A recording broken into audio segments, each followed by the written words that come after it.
A lawyer for one more ejina mumma Richard Sky ene Amanda Odoi efa eye LGBTQ ho ensensemo no ne asenie no eba na wie ye na che se won ho adwuro won time kasai no o ma ye won adwen se won mo besa akọ akire won makokenkan hunu die ntia ema ene ajajefo ensem no won mo ebo eguye emu nsam yamane boni kwadwo mensa abrampa kọ ho etwaso.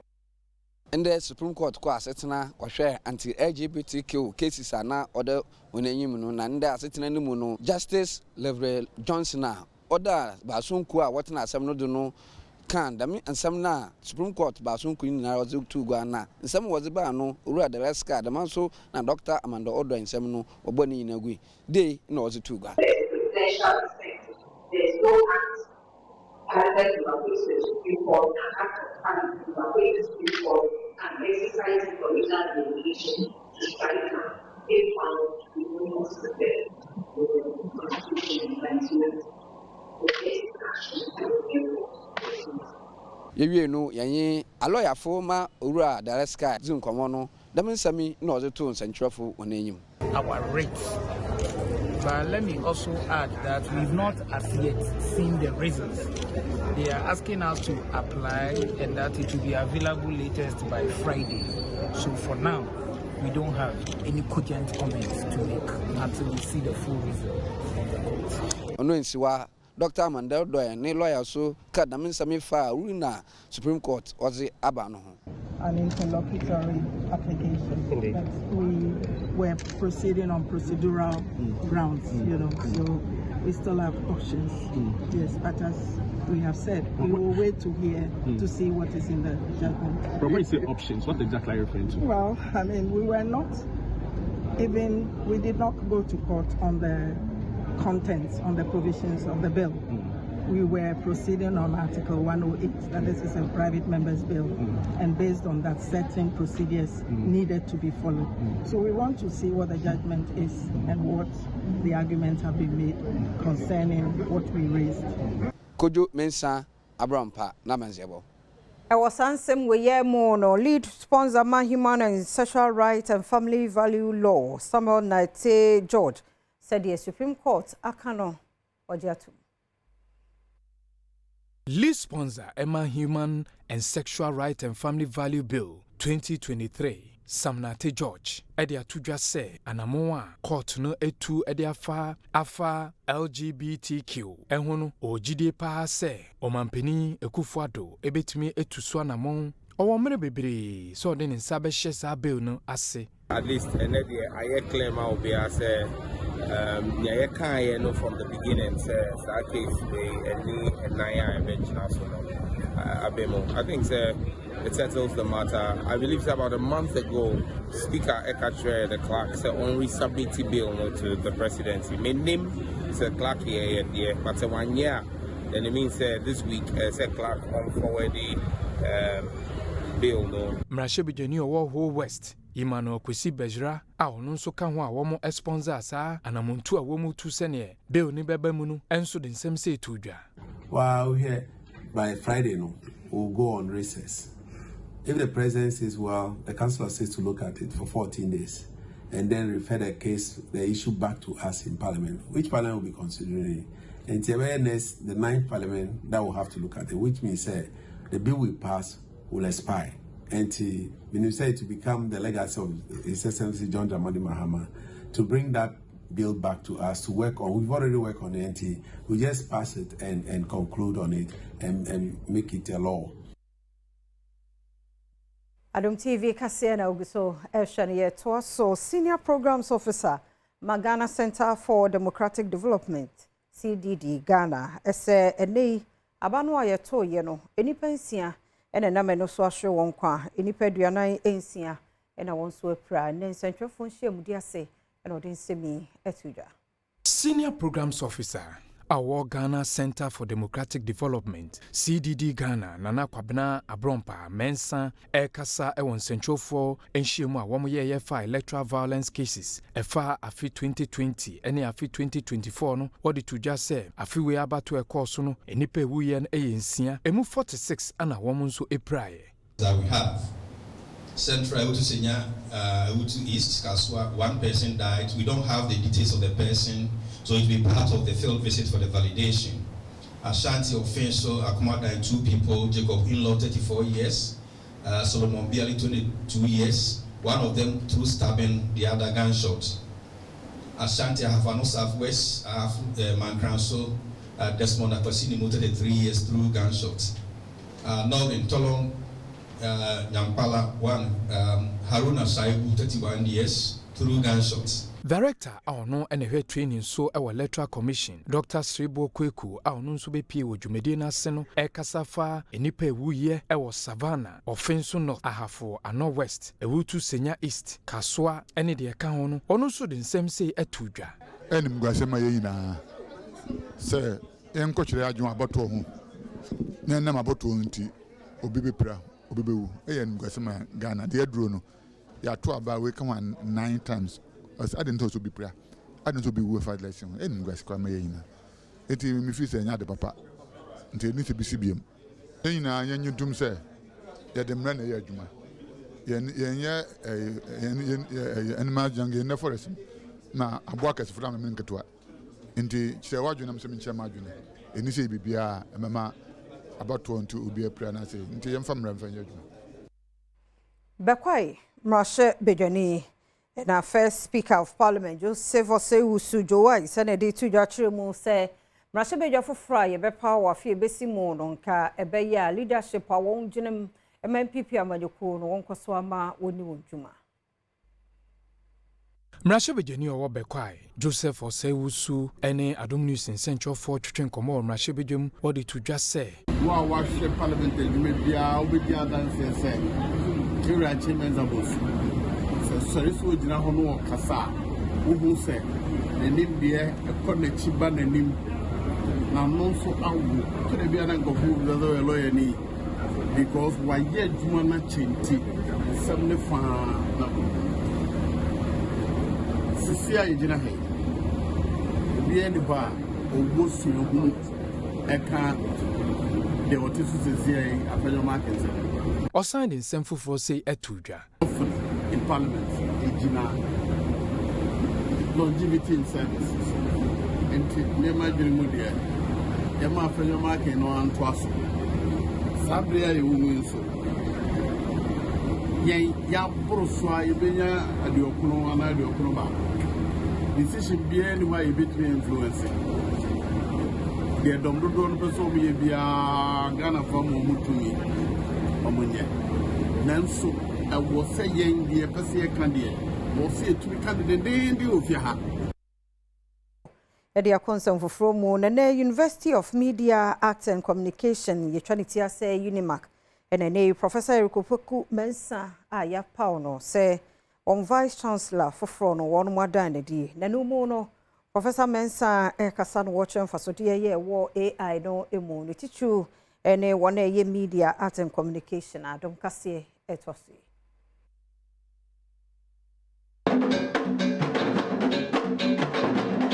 May I now duly hand over to you your message. Employinfo awon moda University of Arts, Media and Communications awutwaniti ase Unimac no. Eyi Professor Eric Opoku Mensah se wono ene oba be Vice Chancellor wo da school ya no. Na dwumadi na se ena panyini edi ato achechefo a wonom ebusuapon mu hono mu nyina animu se abefo akwan ahodo te se AI ya. Manfo ede esuade no. Omomodi ase wo behwe emfasodie wo mu no apa akwan pa obetumi edi akira desuafo no ade se de beya. Eso be banfaso ma desuafo no suapon no ene omamu no nyina.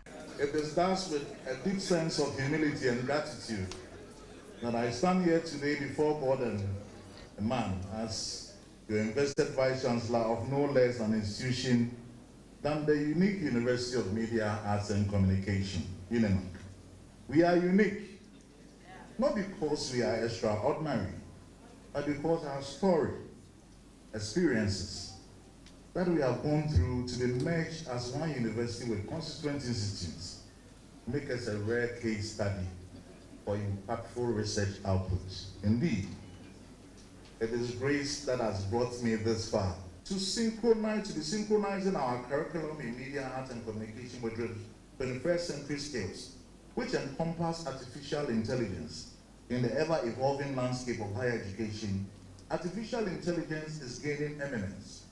In the media, arts and communication space, we keep hearing of deepfakes, cloned social media accounts, impersonations, among others, impacting hard-earned reputations.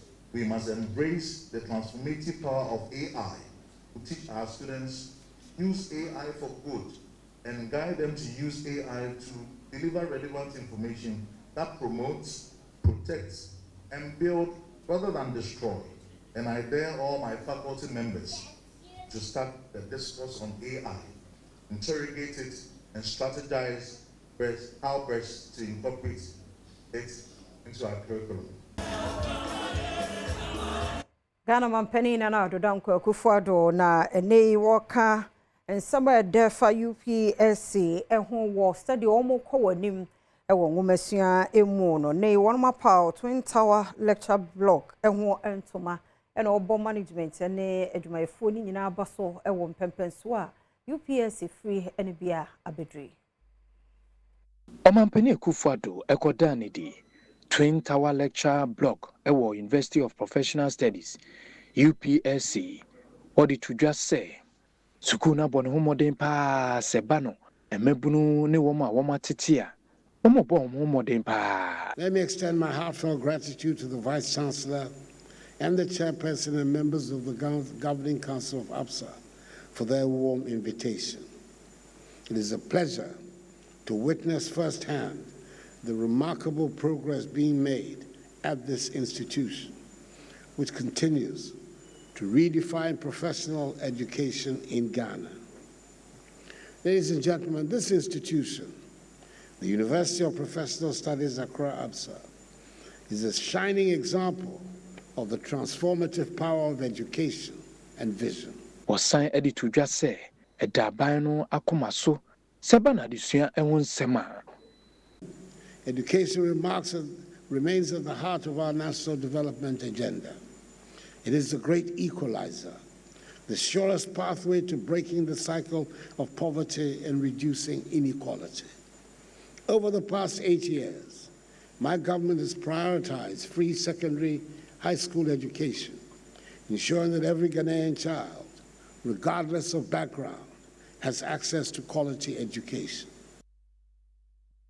Adom TV kasia na uguso ehweno na adankra enan a ho kitchen eka ho bie eni nyapade dodo no ane ja to mahye no ewo bekuma ya rehosema kasia no etwasue eja ehase anopai asai efiemua ya adankra nan ena ewomu ewo brekum Adom kasia mane boni dom ne do nyina kopia so ye wono ma woni omanfo etwetwe enkomo no wo kyere se ohunu se enwusie frifie ho ba na ani gina ena eja ne hyase se edere a ehye niam bebere ewo fie ho otonsa freedom gya adwuma ekọ ewo brekum na nso esan se efidi a wode ye adwuma no asenti wentimi amedum gya na omanfo wo nchenchen ene beboaye wode sanse mi etudwa aye hu se gya no ba no se fie a pipe wo ha nti ye ya adwun se ye be yusu fie ha nsuo no but jaro so no mfifini nti ya tu so no kura na enko ti run to car call fire service fire tender for no say okoye okoba ya omoso omoka na sei ti e try ya ye bia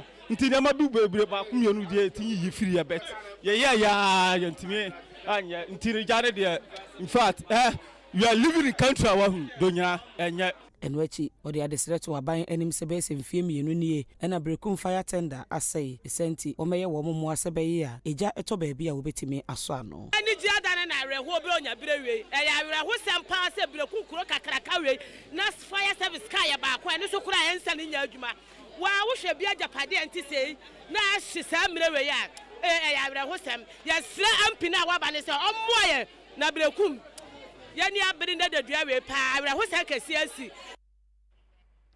Wanchi Municipal Assembly no ya de enemeka say stores adankra hodo ba aduonum de wonma pa ho entoma wonbota nyina ye baako sempuntu be fa ne ntoma pa fra ewo wanchi ene ne mpotamu ya mane boni Christian Oforikuma etwaso Municipal Chief Executive Alexander Obodamwa Echiremua Semensini no panimfo eboa sika no eboa pa emotimi yemponto nyuma bebre na wo hye said ye wanchi mensini no emutie ene Kenya wo mu a wo ye wadwe so besisi stores sebe ya edwade betimi akoso wo bie dan ya no ode sansemi eto twa se wo hye ba bia wanchi ye location yi wo ya eye ofa no west efa kwesi German north dale sampa nti that means nsoko badu ne nasifo nyina no omo nyina ba wanchi ha na impo so omo be konkran ya no be kokumase a omo nyina be fa ha na akọ eno achibunu mantemu swafo Justina owusuba na hene ebo wanchi municipal assembly no aba so swetimi ayese adwumadie na wo hye kwan se obeye mpontunma bebra ma omanfo so enya mu chefa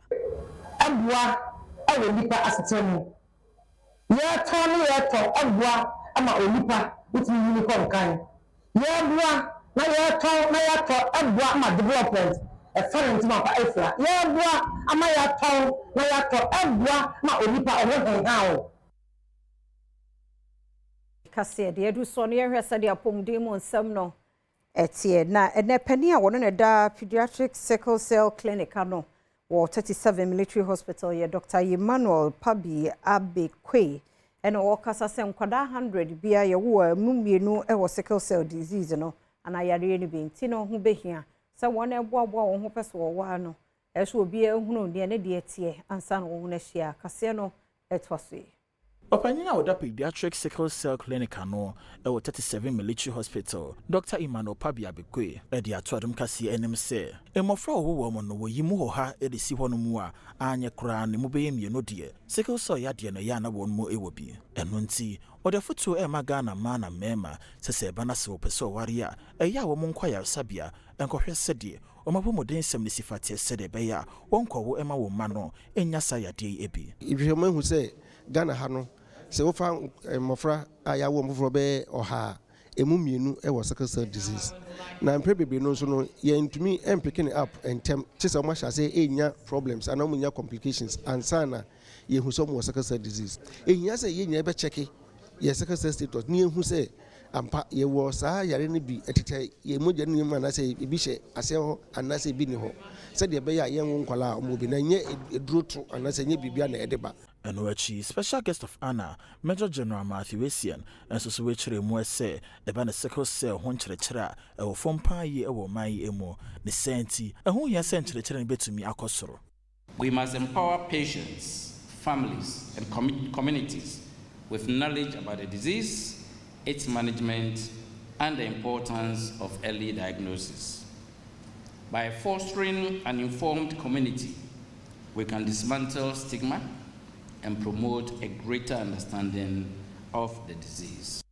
Yehwe said ye dwede mu nsam no etie kakakra bi na otwe besimo no chese nyame ayi adom na bronya no ana yasimo no na obia ne nani so ade hunu titiwo ne mma no obia adwene tire yi a wobeye edi ne bronya nti aka ho bia ma adom kase yewra saloons ahodo no mo kwa akohwe hairstyles ahodo ai ma ye so on de bedi won bronya kase no edebe se bronye bedra ema dodo na wra saloon ahoro mu akosiesie omo ho eye omuti hihye omo nsa ye omo makeup afi nso Adom news ya ba saloon yi mu bi ene impanyifo wa hei di nkomo ebisa omo se afi nso hairstyles ben na aba se customers ewrema omo bebo amom na ebio mu nso ya se bisa ne se saa inwi omo bue ebo ahe na omo deje afiwe de me behu pa se asobia pese onsan tale fronta ewo nanim nti bebre pese omoba omo chipon ya ne de fronta tare ahonom ebu osisa oba wig ye fronta na waba betare nti afide mehu se asa amanfo share wig with fronta ne pa nti nkofo ahya se omo December yesi omo bo omutina na ana time bena ahanum omoba bebre say you ready December mu die afiwe die yesi ni mehu so omoba kakra but efiti 22nd kopa die eni etime pon anajo be se 3 kra wa hase nti ye she hairstyles ahoro aba bonye wo clients and customers everywhere obeya mom hairstyles aba de bebre kind of bonny there, baby na pen, goddess braid, false locks, and butterfly locks. But say ban weaves need there, mo pe bone straight, luxury no. When na cost a fee, bone straight in a cost and a bounce. And I would rather be some say me kind mean real and no bring the boss wa hapa and so one red polish on baby baby wa ha say. First locks need a boy, edi 250, and then I the edge no. But bone straight need the ranging from 2,000 echo. The 10 inches edi 2,000. And goddess braiding say about 250. I'm an your boy, me am a day bro. Me diane akosia eja poma entry. Abusama yemfa agudie mo nsem so entoa so maona yemremo ewo ekruchukubo neno enene urema onabo adwinila ntevana po ekane no wono na hwe embebunu ene agudie ensem so ne wodi atudwa se omo a omo agina o maye nim ehim franka no ese fata se yebeye statue anase ohoni ede ama echense omampani dada ena no omkoye bi ema no ewo efian kwanta no. I think as a nation, if you look at these records, boxing has achieved a lot for us. They've raised the flag of this country, even more than football. But we don't give it the attention it deserves. Out of the 5 medals that we are talking about today, 4 from boxing. That should tell us that if we could give a percentage of the attention we give to football, to boxing, and other sporting disciplines, maybe this country will not always be languishing at the last position on the table or medal table at the Olympic Games. We may be squaring it up with Americans, the British, the Australians, and the Chinese on the medal table. I believe seriously that if we want to really achieve much in sports, we must be ready to invest in the sport. Mr. Speaker, coming to this, let me also say this. All these people passed without any serious notice. But for this august house, celebrating them through a statement, nothing. Nothing. And by this time, we should have monuments to remember the future generation of the exploits of Iquote Senior, Eddie Blair, Prince Amati, and the rest. And I will be happy if instead of the president's statue at Efiam Kwanta roundabout, we have Eddie Blair statue there to tell people from the western region that it is not a Kokrani alone who exhibited wonders in boxing, but there was once an Eddie Blair. Yemfrone enchemo our Chan qualifies and no share him se memenda ebe Ghana and Nigeria omo ede epem so didi drama na head coach edema ayeti memefo emrantie no na wakasa afa ahosiesia omo eyeho Abshanti eno ye sede tie nti nyame aduma eno so yebedi akire de bekombia no ye de honsem so ebebro medin de Kobe Stone okumankra bako amaka ensuruja adura enwono number 1 e mwakwa beda se wo Adom TV ye to so de mwakonso fufuro mu nene mrashe bedwafo nso age atumu apase bill eye Ghana Boundary Commission no wonomo apase sa bill na eba beboa ye na ahye bia Ghana ye ne aman bi ebohye no yetimi ehunu ni ye na mfa ntinu ahye bia amayentem kase no etoso na General Ghana Boundary Commission Major General Dr. Imano Kotia Kasano what did you just say? Acts which have just been passed, and it is going to give us quite a number. It's going to give us a lot of confidence to be able to work with these neighboring commissions, and it is also setting a stage in which international best practices that have been added into the bill to be realized. It's important for us to note that The old bill did not have administrative provisions. The composition of the governing body was very skewed to some extent. Now we have an all-encompassing stakeholder ministerial representation on the governing body. And let me mention that that is one key thing, because the Ghana Boundary Commission is a strategic entity. It's a strategic entity on that wise. So the Act also strengthens the Ghana Boundary Commission to be able to work with its neighbors.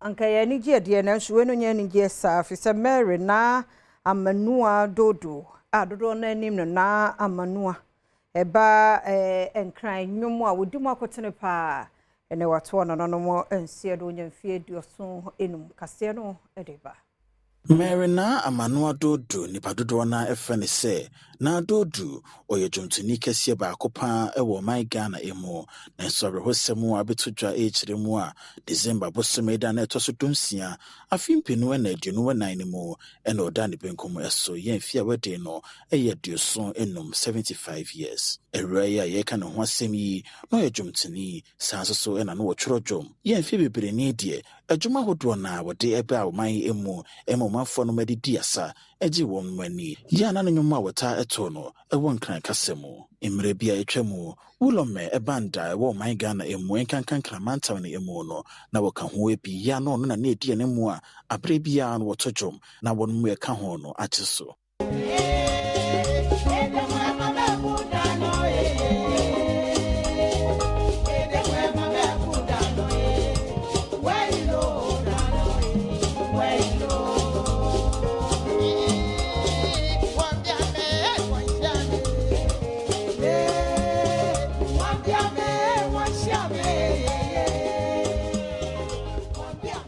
Adom fanekra ensie nyina no so na Adom TV kase no ha na bema kwan na nwumredie ye de asiaseda ne ye wodia emre ne adaje a wode ma ye meda team no so ase adwuma mo aye mani aso medidi afia amankwa tamaklo sade sana wo kwa akoda emre na so se wo koda na ya kai ne twitwi osen bra wode pep student etwi se be ya da mu no nyina ne wo no mbia wa ye free ho na wo bo wo no ho ban free kaka ho